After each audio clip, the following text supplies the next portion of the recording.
Hello student. आज हम 2025 का क्वेश्चंस लेकर आए जो कि 24 जनवरी का है।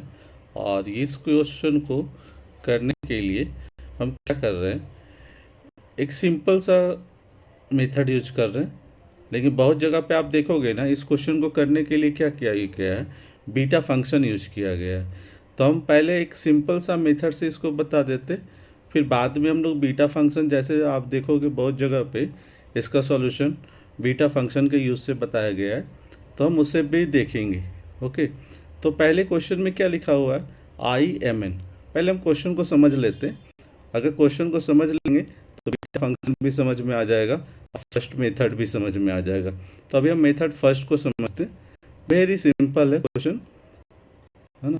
0 से 1 एक्स रेज टू m-1 और 1 minus x raise to n-1 ऐसा लिखा हुआ है। ओके, और मुझसे क्या पूछा जा रहा है, यहाँ पे पूछा जा रहा है I914, मतलब पोजीशन पे 9 है और n के पोजीशन पे 14 है, प्लस I सेकेंड है 1013 का वैल्यूज पूछा जा रहा है। ओके, 1013 का वैल्यूज पूछा जा रहा है। तो अभी हम क्या करते हैं, इस फॉर्मूले का जस्ट यूज करते हैं। यहाँ पे क्या हो जाएगा, अभी हम कलर चेंज कर लेते हैं। तो यहाँ पे क्या हो जाएगा, 0 to 1 x raise to m-1। यहाँ पे क्या हो रहा है, m-1। तो m-1 मतलब यहाँ पे 9 अगर हम यूज करेंगे m के पोजीशन पे तो कितना हो जाएगा, 8 हो जाएगा। और 1 माइनस एक्स रेज टू कितना है, 1 माइनस एक्स रेज टू 14, मतलब n-1। n है तो n-1। ओके, तो now it will be the 13 हो जाएगा, प्लस का साइन। फिर इंटीग्रेशन सेकेंड वाले के लिए 0 to 1 एक्स रेज टू कितना, 9। 10 है तो यहाँ पे 9 हो जाएगा, और 1 माइनस एक्स रेज टू कितना हो जाएगा, डैट इज़ द 12 हो जाएगा। ओके, अभी दोनों इंटीग्रेशन का लिमिट क्या है, सेम है। दोनों इंटीग्रेशन का लिमिट सेम है, तो हम क्या कर सकते हैं, दोनों से कॉमन उठा सकते हैं। 0 to 1 एक्स रेज टू 8 आ जाएगा कॉमन, और 1 माइनस एक्स रेज टू कितना हो जाएगा, 12 हो जाएगा।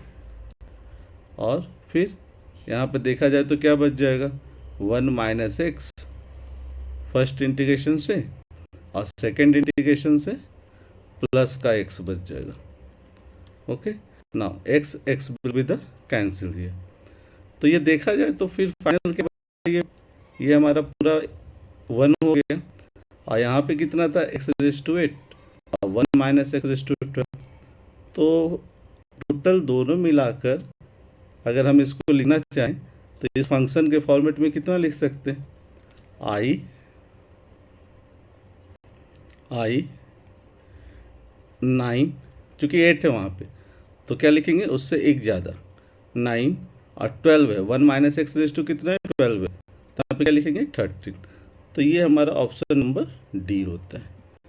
ओके, अभी बीटा फंक्शन क्या होता है जो हम समझा देते हैं। अगर आप किसी को बहुत जगह पे देखोगे, इसका सोल्यूशन क्या दे रखा है, बीटा फंक्शन के हेल्प से। तो बीटा फंक्शन, ये जो फंक्शन है ना, इसको बीटा फंक्शन कहते हैं, बीटा फंक्शन कहते हैं। और ये हो जाता है बीटा mn होता है, और इसका डायरेक्ट फार्मूला होता है। इसका डायरेक्ट फार्मूला क्या होता है, गामा।